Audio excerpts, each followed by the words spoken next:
Hi, readers, and welcome to Bible in a Year Live Chronological Project.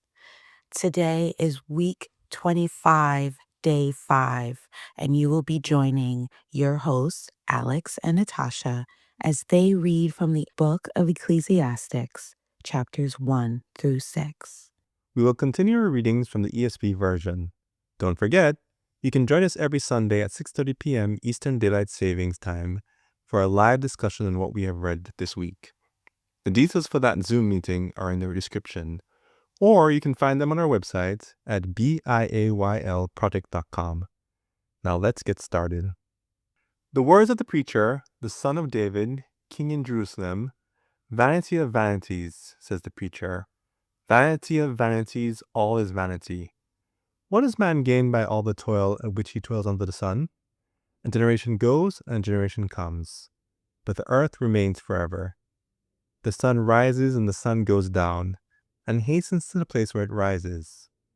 The wind blows to the south and goes around to the north. Around and around goes the wind, and on its circuits the wind returns. All streams run to the sea, but the sea is not full. To the place where the streams flow, there they flow again. All things are full of weariness, a man cannot utter it. The eye is not satisfied with seeing, nor the ear filled with hearing. What has been is what will be, and what has been done is what will be done. And there is nothing new under the sun. Is there a thing of which it is said, "See, this is new"? It has been already in the ages before us. There is no remembrance of former things, nor will there be any remembrance of later things yet to be, among those who come after. I, the preacher, have been king over Israel and Jerusalem, and I applied my heart to seek and to search out by wisdom all that is done under heaven. It is an unhappy business that God has given to the children of man to be busy with. I have seen everything that is done under the sun, and behold, all is vanity and striving after wind. What is crooked cannot be made straight, and what is lacking cannot be counted. I said in my heart, I have acquired great wisdom, surpassing all who were over Jerusalem before me, and my heart has had great experience of wisdom and knowledge. And I applied my heart to know wisdom and to know madness and folly. I perceive that this also is but a striving after wind. For in much wisdom is much vexation, and he who increases knowledge increases sorrow. I said in my heart, Come now, I will test you with pleasure, enjoy yourself. But behold, this also was vanity. I said of laughter, It is mad, and of pleasure, what use is it? I searched with my heart how to cheer my body with wine, my heart still guiding me with wisdom, and how to lay hold on folly, till I might see what was good for the children of man to do under heaven during the few days of their life. I made great works. I built houses and planted vineyards for myself. I made myself gardens and parks, and planted in them all the kinds of fruit trees. I made myself pools from which to water the forest of growing trees. I bought male and female slaves, and had slaves who were born in my house. I had also great possession of herds and flocks, more than any who had been before me in Jerusalem. I also gathered for myself silver and gold, and the treasure of kings and provinces. I got singers, both men and women, and many concubines, the delight of the sons of man. So I became great, and surpassed all who were before me in Jerusalem. Also my wisdom remained with me. And whatever my eyes desired, I did not keep from them. I kept my eyes from no pleasure, for my heart found pleasure in all my toil. And this was my reward for all my toil. Then I considered all that my hands had done, and the toil I had expended in doing it. And behold, all was vanity, and striving after wind, and there was nothing to be gained under the sun. So I turned to consider wisdom, and madness and folly. For what can the man do who comes after the king? Only what has already been done. Then I saw that there is more gain in wisdom than in folly, as there is more gain in light than in darkness. The wise person has his eyes in his head, but the fool walks in darkness. And yet I perceive that the same event happens to all of them. Then I said in my heart, What happens to the fool will happen to me also. Why then have I been so very wise? And I said in my heart that this also is vanity. For of the wise as of the fool there is no enduring remembrance, seeing that in the days to come all will have been long forgotten. How the wise dies just like the fool. So I hated life because there's done under the sun, because what is done under the sun was grievous to me, for all is vanity and striving after wind. I hated all my toil in which I toil under the sun, seeing that I must leave it to the man who will come after me. And who knows whether he will be wise or a fool? Yet he will be master of all for which I toiled, and use my wisdom under the sun. This also is vanity. So I turned about and gave my heart up to despair over all the toil of my labors under the sun, because sometimes a person who has toiled with wisdom and knowledge and skill must leave everything to be enjoyed by someone who did not toil for it. This also is vanity and a great evil. What has a man from all the toil and striving of heart with which he toils beneath the sun? For all his days are full of sorrow, and his work is a vexation. Even in the night his heart does not rest. This also is vanity. There is nothing better for a person than that he should eat and drink and find enjoyment in his toil. This also I saw is from the hand of God. For apart from him, who can eat or who can have enjoyment? For to the one who pleases him, God has given wisdom and knowledge and joy. But to the sinner, he has given the business of gathering and collecting, only to give to one who pleases God. This also is vanity and striving after wind. For everything there is a season, and a time for every matter under heaven. A time to be born, and a time to die. A time to plant, and a time to pluck up what is planted. A time to kill, and a time to heal. A time to break down, and a time to build up. A time to weep, and a time to laugh. A time to mourn, and a time to dance. A time to cast away stones, and a time to gather stones together. A time to embrace, and a time to refrain from embracing. A time to seek, and a time to lose. A time to keep, and a time to cast away. A time to tear, and a time to sow. A time to keep silence, and a time to speak. A time to love, and a time to hate. A time for war, and a time for peace. What gain has the worker from his toil? I have seen the business that God has given to the children of man to be busy with.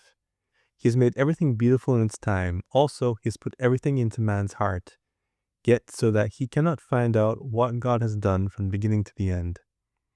I have perceived that there is nothing better for them than to be joyful and to do good as long as they live.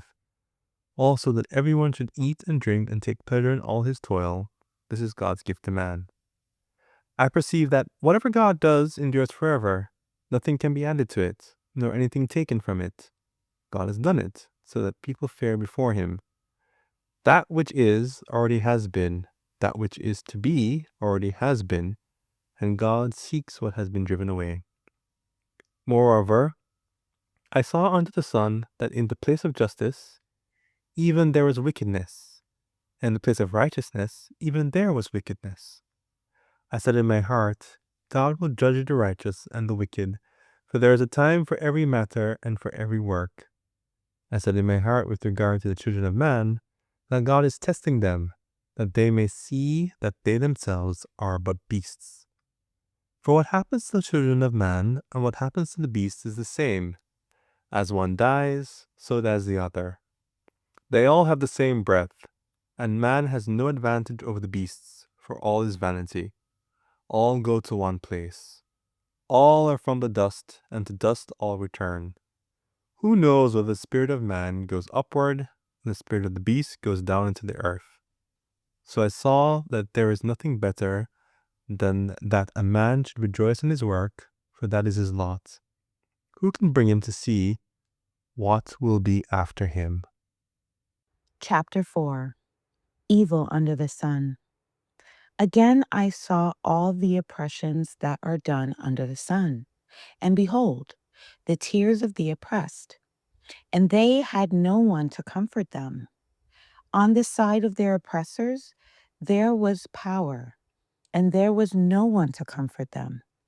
And I thought, the dead who are already dead more fortunate than the living who are still alive. But better than both is he who has not yet been, and has not seen the evil deeds that are done under the sun. Then I saw that all toil and all skill in work come from a man's envy of his neighbor. This also is vanity and a striving after the wind. The fool folds his hands and eats his own flesh. Better is a handful of quietness than 2 handfuls of toil and striving after wind. Again, I saw vanity under the sun. One person who has no other, either son or brother, yet there is no end to all his toil, and his eyes are never satisfied with riches, so that he never asks, "For whom am I toiling and depriving myself of pleasure?" This also is vanity and an unhappy business. 2 are better than one, because they have a good reward for their toil. For if they fall, one will lift up his fellow. But woe to him who is alone when he falls, and has not another to lift him up. Again, if 2 lie together, they keep warm. But how can one keep warm alone? And though a man might prevail against one who is alone, 2 will withstand him. A threefold cord is not quickly broken. Better was a poor and wise youth than an old and foolish king who no longer knew how to take advice. For he went from prison to throne, though in his own kingdom he had been born poor. I saw all the living who moved about under the sun, along with that youth who was to stand in the king's place. There was no end of all the people, all of whom he led, yet those who come later will not rejoice in him. Surely this also is vanity and a striving after wind. Chapter 5. Fear God. Guard your steps when you go to the house of God. To draw near to listen is better than to offer the sacrifice of fools, for they do not know that they are doing evil. Be not rash with your mouth, nor let your heart be hasty to utter a word before God. For God is in heaven, and you are on earth. Therefore let your words be few. For a dream comes with much business, and a fool's voice with many words. When you vow a vow to God, do not delay paying it, for he has no pleasure in fools. Pay what you vow. It is better that you should not vow than that you should vow and not pay. Let not your mouth lead you into sin, and do not say before the messenger that it was a mistake. Why should God be angry at your voice and destroy the work of your hands? For when dreams increase and words grow many, there is vanity. But God is the one you must fear, the vanity of wealth and honor. If you see in a province the oppression of the poor and the violation of justice and righteousness, do not be amazed at the matter. For the high official is watched by a higher, and there are yet higher ones over them. But this is gain for land in every way, a king committed to cultivated fields. He who loves money will not be satisfied with money, nor he who loves wealth with his income. This also is vanity. When goods increase, they increase who eat them. And what advantage has their owner but to see them with his eyes? Sweet is the sleep of a laborer, whether he eats little or much, but the full stomach of the rich will not let him sleep. There is a grievous evil that I have seen under the sun. Riches were kept by their owner to his hurt, and those riches were lost in a bad venture. and he is father of a son, but he has nothing in his hand. As he came from his mother's womb, he shall go again, naked as he came, and shall take nothing for his toil that he may carry away in his hand. This also is a grievous evil. Just as he came, so shall he go. And what gain is there to him who toils for the wind? Moreover, all his days he eats in darkness is much vexation and sickness and anger. Behold, what I have seen to be good and fitting is to eat and drink and find enjoyment in all the toil with which one toils under the sun. The few days of his life that God has given him, for this is his lot. Everyone also to whom God has given wealth and possessions and power to enjoy them, and to accept his lot and enjoy in his toil. This is the gift of God. For he will not much remember the days of his life, because God keeps him occupied with joy in his heart. Chapter 6. There is an evil that I've seen under the sun, and it lies heavy on mankind. A man whom God gives wealth, possessions, and honor, so that he lacks nothing of all that he desires. Yet God does not give him power to enjoy them, but a stranger enjoys them. This is vanity. It is a grievous evil. If a man fathers 100 children and lives many years, so that the days of his years are many, but his soul is not satisfied with life's good things, and he also has no burial, I say that a stillborn child is better off than he. For it comes in vanity and goes in darkness, and in darkness its name is covered. Moreover, it has not seen the sun, nor known anything, yet it finds rest rather than he. Even though he should live 1,000 years twice over, yet enjoy no good, do not all go to the one place? All the toil of man is for his mouth, yet his appetite is not satisfied. For what advantage has the wise man over the fool? And what does the poor man have who knows how to conduct himself before the living? Better is the sight of the eyes than the wandering of the appetite. This also is vanity and striving after wind. Whatever has come to be has already been named, and it is known what man is, and that he is not able to dispute with one stronger than he. The more words, the more vanity, and what is the advantage to man?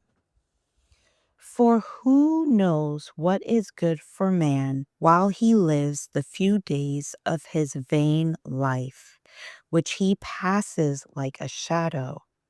For who can tell man what will be after him under the sun? Amen. We thank you for joining us today. Blessings, and we will see you again here tomorrow.